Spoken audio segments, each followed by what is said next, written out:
በኢትዮጵያ ውስጥ የተራቡና የተጠሙ ሰዎችን መለመኛ አድርጎ ገንዘብ ለመሰብሰብ መንገዱ ክፍት ነው። ጉዳዩን በድፍረት የገቡበት ቆንጆ የስራ ዕድል አድርገውት ፏ ያለ ኑሮ ሲመሰርቱበት ታይቷል። አሁን ግን እድሜ ለሰሞነኛው የፊንቴክ ተግባሪውንና እነገሌ ግን አሰራራቸው እንዴት ነው የሚሉ ጉዱ ካሳዎች ተነስተዋል። ክቡራትና ክቡራን ታዳሚዎቻችን ነገሮች ላይ መጠራጠር፣ መጠየቅ፣ መልስ ማግኘት መብትም ተገቢም ነው። የፊንቴክ ደንበኞች የ3 ሚሊዮን ብር መኪና በ2.2 ሚሊዮን ብር ይሸጣል ሲባሉ ቢጠራጠሩ እንዴት ብለው ቢጠይቁ ኖሮ ለ1 ሚሊዮን ብር 50 ሺህ የጎደለው ረብጣ ገንዘብ ይበሉ ነበር? በጭራሽ። እና በእርዳታ ድርጅቶችና በሃይማኖት ተቋማት አሰራር ላይ ጣቱን የጠቆመ ትውልድ ተነስቷል ተባብለናል። አሁን ላይ የዚህ ጠያቂ ማህበር ፊት አውራሪ አዎንታ በርሲሳ ሆኗል ልንል እንችላለን። የፊንቴክን የተጠላለፈ ገመና በማጋለጥ ብዙ አርቲስቶችን ዘብጥያ ያስወረወረው አዎንታ በርሲሳ ቀጣይ ስራዬ የሃይማኖት ተቋማትና የእርዳታ ድርጅቶች ናቸው ብሏል። አዎንታ እግረኛው ሚዲያ ላይ ቀርቦ ሰሞኑን ወደ እርዳታ ድርጅቶች እንሄድባቸዋለን፣ ቤተክርስቲያን፣ መስጂድ፣ ቸርች ውስጥም አሉ በማለቱ ብዙ አክባሪ ያሏቸው ግለሰቦች ሳይቀር ብርድ ብሏቸዋል እየተባለ ነው። ዓለም ላይም ቢሆን በእርዳታ ድርጅቶችና በልገሳ ተግባራት ላይ በተሰማሩ ግለሰቦች የተፈጸሙ ማጭበርበሮች አያሌ ናቸው። በአንድ ወቅት በአሜሪካ የካንሰር ህሙማን ለመርዳት የተቋቋመ የበጎ አድራጎት ድርጅት ነበር። ይህ ድርጅት በጣም በተጠና መዋቅር በ50 የአገሪቱ ግዛቶች መረብ መዘርጋት ቻለ። ቀጥሎ ታማሚዎችን በካሜራ እያሳየ 187 ሚሊዮን ዶላር ከአሜሪካውያን ሰበሰበ። የድርጅቱ መሪ ጄምስ ሪኖልድስ እና ግብረአበሮቹ በቅንጡ መኪኖች፣ በውድ አልባሳትና መኖሪያ ቤት ህይወታቸውን ሲያቀናጡ አሜሪካውያን አልነቁም ነበር። ምክንያቱም ጄምስ ጊዜያቸው ያለፈባቸውን ቁሳቁሶች በቴሌቪዥን እየታየ ለታማሚዎች ያከፋፍላል። ታማሚዎች እርዳታ ሲጎርፍላቸውና ሲደሰቱ የሚያሳይ ሐሳዊ ኮንሰርት ያዘጋጃል። ብቻ ማንም ሊያውቅበት ቀርቶ ድፍን አሜሪካውያን እንደሱ ያለ የለየለት ቸር ሰው ለመሆን ይጸልዩ ነበር። አሜሪካውያንም በዚህ ልክ ጅሎች ነበሩ። ጥቂት የተማሩና ነቄ ሰዎች ተቋማዊ ኃላፊነታቸውን ተጠቅመው ጄምስ ሪኖልድስን ማንጅራቱን በያዙት ኖሮ እነዚያ የታላቂቱ ሀገር ዜጎች በሙሉ እንደ ፊንቴክ ደንበኞች የቀማኛ ሲሳይ መሆናቸው ነበር። የፌዴራል ንግድ ኮሚሽን በድፍረት ምርመራ ጀምሮ ጄምስና ድርጅቱን አምክኖታል። በሁሉም ሀገራት እንደታየው ሰዎች ለእርዳታ ድርጅት ገንዘብ ለመስጠት ስሜት ያጠቃቸዋል። የእርዳታ ድርጅቶችም ግልጽነት የሚጎድላቸው፣ ገንዘቡ ከየት መጥቶ ወዴት እንደሄደ የማያገልጡ እንደ ታቦት ድንኳን ዝግ ናቸው። በሀገራችንም እልቆ የሌላቸው የሚመስሉ የእርዳታ ድርጅቶች አሉ። ግልጽ ዓላማቸው ችግረኞችን መቀነስ ነው ተብሎ ቢታሰብም በተቃራኒው የተረጂው ቁጥር አያሌ ሆኗል። በሀገራችን ኢትዮጵያ ማስተር አብነት ከበደ የታወቀና የተመሰገነ እርዳታ ሰጭ ነው። በደቡብ ኢትዮጵያ ዱራሜ የተወለደው አብነት ከበደ ከ10 ዓመት በላይ በዚሁ ተግባር መቆየቱን ይናገራል። ኢትዮጵያ ውስጥ እሱ ያልደረሰላቸው ምንዱባን አሉ ብለን አንወስድም። ማስተር አብነት ከፍተኛ ሀብት ከህዝብና ከባለ ሀብቶቹ የመሰብሰብ ጸጋ ካብቷል። ከዓመት በፊት ወደ ቦረና ድርቅ ተጎጂዎች ሲሄድ ከ27 መኪና ያላነሰ የእርዳታ ቁሳቁስ አስከትሎ ነበር። ሞተረኛውና ካራቲስቱ ማስተር አብነት የእርዳታ ተግባሩ ላይ ጥያቄ ቀርቦበት እንደማያውቅ ይገለጻል። ከ2 ዓመት በፊት በሰጠው ቃለ መጠየቁ የተመዘገበ የእርዳታ ድርጅት የለውም። ስለሆነም ከለጋሾች የሚያገኘውን ገንዘብ ወደ ተረጂዎች ለማስተላለፍ ቁጥጥር የሚያደርግበት የልቡ ንጽህና ነው። አዎንታ በርሲሳ ወደ እርዳታ ድርጅቶች እንሄዳለን ማለቱን ተከትሎ አንድ ጸሐፊ ማስተር አብነት አዲስ አበባ ውስጥ 2 ፎቅ አለው የሚል ያልተረጋገጠ መረጃ አጋርተው ተመልክተናል። ጸሐፊው ሁሉም የእምነት ተቋማት ቢፈተሹ አሰቃቂውን ተግባራቸው ላለመስማት ጆሮአችንን በሰይፍ ልናስቆርጥ እንችላለን ባይ ናቸው። እናም የአርሲው ሰው አዎንታ በርሲሳ ቃል የገባውን የሚቀጥል ከሆነ በቅርቡ ስለ እምነት ተቋሞቻችንና እርዳታ አድርሱልን ብለን ባላድራ ድርጅት ስላደረግናቸው ተቋማት ብዙ ልንሰማ እንችላለን። በፊንቴክ መስራቾች የማጭበርበር ስልት ተባባሪ ነው ተብሎ የታሰረው አርቲስት ሰለሞን የልብ ህሙማን የሕክምና ማዕከል ለመገንባት ለረጅም ጊዜ እንቅስቃሴ ሲያደርግ ቆይቷል። ነፍሱን ይማረውና ታዋቂውና ተወዳጁ የኢቢኤስ የዝግጅት አቅራቢ አስፋው መሸሻ ሳይቀር ከአባቱ ያገኛትን ውድ መኪናው ለሰለሞን እቅድ አበርክቶ አልፏል። ሰለሞን ከሌሎች ኢትዮጵያውያን የሰበሰበው ገንዘብ እንዳለም ሲነገር ቆይቷል። በቅርቡ ግን ሆስፒታላችን የት ገባ የሚሉ ጥያቄዎች በስፋት እጅ እያወጡ ነው። ሳውል የፊንቴክ ጣጣውን ጨርሶ እንደወጣ ስለ ሆስፒታሉ ጉዳይ ምላሽ መስጠት ግዴታው ሊሆን ይችላል። እኛ ግን ሰለሞን በሰላም እንዲፈታና የሆስፒታሉን ነገር ተጠይቆ እንዲመልስ እየተመኘንለት አሁንም ወደ ሌሎች ትልልቅና ዓለም አቀፍ ኢትዮጵያንም ስሟን ስላጠፉ የእርዳታ ጉዳዮች ልናወጋችሁ እንቀጥላለን። ከ40 ዓመታት በፊት በኢትዮጵያ የተከሰተውን ረሃብ የሚያሳይ ምስል ቢቢሲ ካስተላለፈ በኋላ ታዋቂ ሙዚቀኞች ገቢ ማሰባሰቢያ ኮንሰርት አዘጋጅተው ነበር። የእንግሊዝና አየርላንድ ድብልቅ የሆነው ባንድ ኢትዮጵያውያን የገና በዓል መሆኑን ያውቁ ይሆን ማለቱ አይዘነጋም። ሙዚቀኞቹ ቦብ ጊዶልፍ እና ሚጂ ኡር ከታዋቂ ድምፃውያን ጋር በመሆን ገቢ ማሰባሰቢያ ሙዚቃ ለቀቁ። ነጠላ ዜማው ተለቆ በ8 ወሩ ኮንሰርት ተዘጋጀ። ዱ ዘይ ኖው ኢት ኢዝ ክሪስማስ ወይም ገና መሆኑን ያውቁ ይሆን የሚለው ሙዚቃ ጉዳይ ከ40 ዓመታት በኋላ በድጋሚ ሰሞኑን እየታወሰ ይገኛል። 4 የተለያዩ የዘፈኑ አይነቶች ተዘጋጅተዋል። ሆኖም ግን የአፍሪካን የሚያጠለሽ አገላለጽ ነው የሚሉ ትችቶች በቅርቡ እየተነሱበት ነው። አፍሪካን ምንም የማይበቅልባት፣ ዝናብ የሌለባት፣ ወንዝ የማይፈስባት በሚል በተዛባ ሁኔታ የመሳል ሌላ ገጽታ ተደርጎ ተወስዷል። አፍሪካውያን እርዳታ ጠባቂ እንደሆኑ አድርጎ በማቅረብም ይተቻል። በረሃቡ ጊዜ ስለ ኢትዮጵያ በመናገር የሚታወቁት የወቅቱ የመንግስት ባለስልጣን ዳዊት ወልደ ጊዮርጊስ ገና መሆኑን ያውቃሉ ብሎ መጠየቅ ለኛ ስድብ ነው፣ እውነተኛ አይደለም፣ ኢትዮጵያን በተዛባ መንገድ ይስላል። ኢትዮጵያ ክርስቲያን ሀገር የሆነችው ከእንግሊዝ ቀድማ ነው። እኛ ገናን የምናውቀው ከነሱ ቅድመ አያቶች በፊት ነው ይላሉ። በዚህ አገላለጽ የሚሰማቸው ቁጣ ድምጻቸው ውስጥ ያስተጋባል። ከጓደኞቻቸው ጋር ሆነው እንዴት ዘፈኑን እንደተቹት ያስታውሳሉ።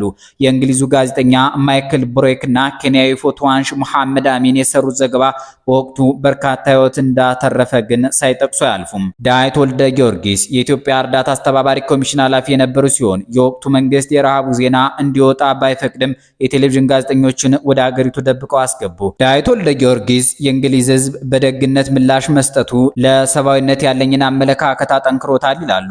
ከባንድ ኤድ ጀርባ ያሉትን ሰዎች ወጣት፣ አስደናቂና የሚያደርጉትን የሚወዱ ሲሉ ይገልጿቸዋል። በዚህ ሙዚቃ ምክንያት የተረፈው የሰው ህይወት እንዳለ ሆኖ በሙዚቃው ውስጥ ኢትዮጵያ እንዲሁም አጠቃላይ አፍሪካ የተሳሉበት መንገድ ግን አጠያያቂ ነው።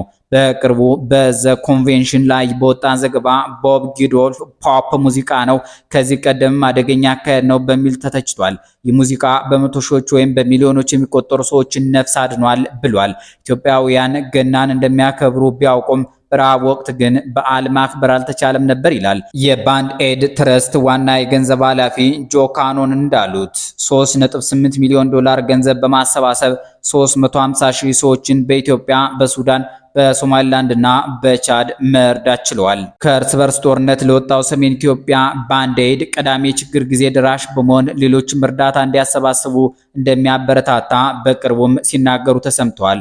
ሆኖም ግን ዘፈኑ ላይ የሚነሳውን ጥያቄ አያጠፋውም። በምዕራብ አፍሪካ ለኢቦላ መከላከያ ገንዘብ ለማሰባሰብ የተሰራ ሙዚቃ ላይ የተካተተበት መንገድ ላይ ደስተኛ እንዳልሆነ ድምፃዊ ኤድ ሽረን በአንድ ወቅት ተናግሮ ነበር። በአውሮፓውያኑ 2014 ሙዚቃው ቢሰራም በቅርቡ ግን ስለሚፈጠረው ትርክት ያለኝ አመለካከት ተለውጧል ብሏል ሙዚቀኛው። እንግሊዛዊና ጋናዊ ራፐር ፉስ ኦጂዲ በዚህ ሙዚቃ ለመሳተፍ ፈቃደኛ አልነበረም። ዓለም ቢለወጥም ባንድ ኤድ አልተቀየረም። በዚህ የገና በዓል አፍሪካ ውስጥ ሰላምና ደስታ የለም እያሉ ነው። አሁንም አፍሪካውያን በሞት ተከበዋል እያሉ ነው ሲል ከ2 ዓመት በፊት ለነበረው የገና በዓል የቀረበው ሙዚቃ ተችቷል። በየዓመቱ ጋና ለገና ሄዳለሁ። በዘንድሮ ገና ሰላምና ደስታ አፍሪካ እንዳለ እናውቃለን። ሞት በየቦታው እንደሌለም እናውቃለን። ባንድ ኤድ የአንድን ሀገር ችግር ወስዶ መላው አህጉሪቱን በዚያ መነጽር ያሳያል ሲልም ራፐሩ ተችቷል። አፍሪካውያን በእርዳታ ሙዚቃዎች የሚሳሉበት መንገድ ተጽዕኖ እንዳሳደረበትም ይናገራል።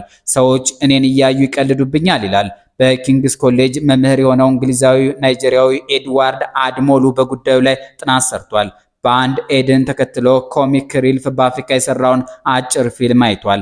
አፍሪካውያንን አላዋቂ፣ መጥፎ ጠረን ያላቸውና ከዱር እንስሳት እኩል አድርጎ መሳል ነው። ትምህርት ቤት ሳለው ሁኔታው አፍሪካውያን ጓደኞቼ አፍሪካዊ መሆናቸውን እስኪክዱ ድረስ ያደርሳል ይላል። በጣም ሰውነታቸው የመነመነ አፍሪካውያን ምስል ለእርዳታ ማሰባሰቢያ ይውላል።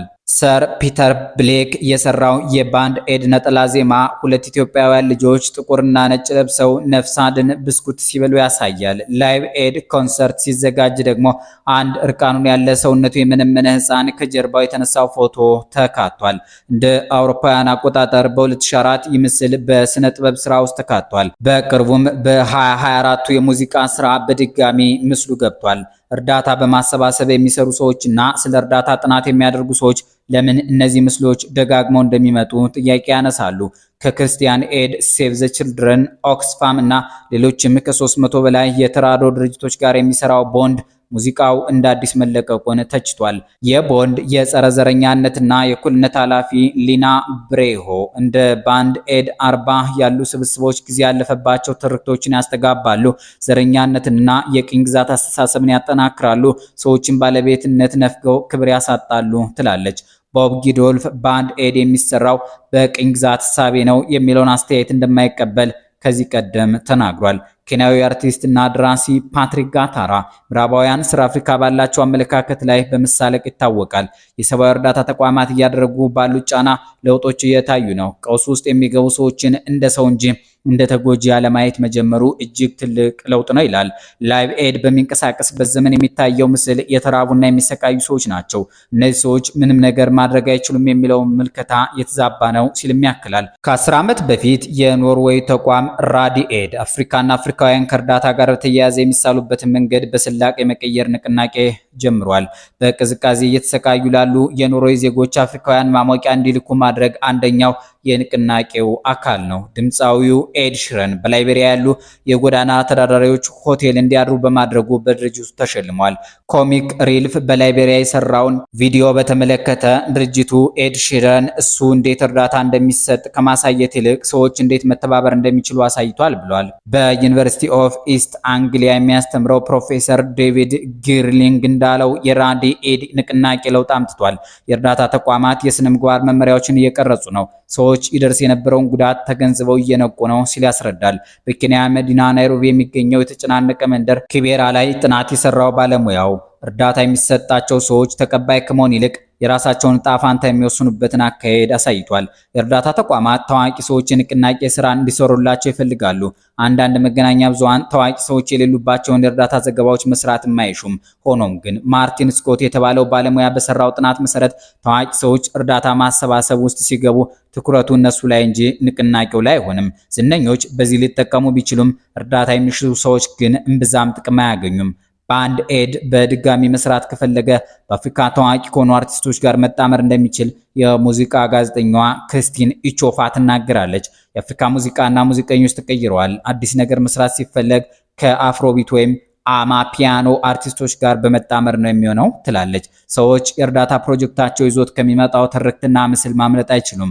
ባንድ ኤድ አሁንም መጥቶ ሰዎችን የመታደግ ትርክትን ሊያስቀጥል አይችልም ስትልም ታክላለች። በኪንግስ ኮሌጅ መምህር የሆነው እንግሊዛዊ ናይጄሪያዊው ኤድዋርድ ኤድሞሉ ደግሞ ምናልባትም የቀድሞውን የቼክ ትርክት ወደኋላ ብሎ አዲስ አካሄድ መፍጠር ያስፈልጋል። አፍሪካ ተቀባይ ሳትሆን የራሷን ታሪክ የምትጽፍ ናት ይላል።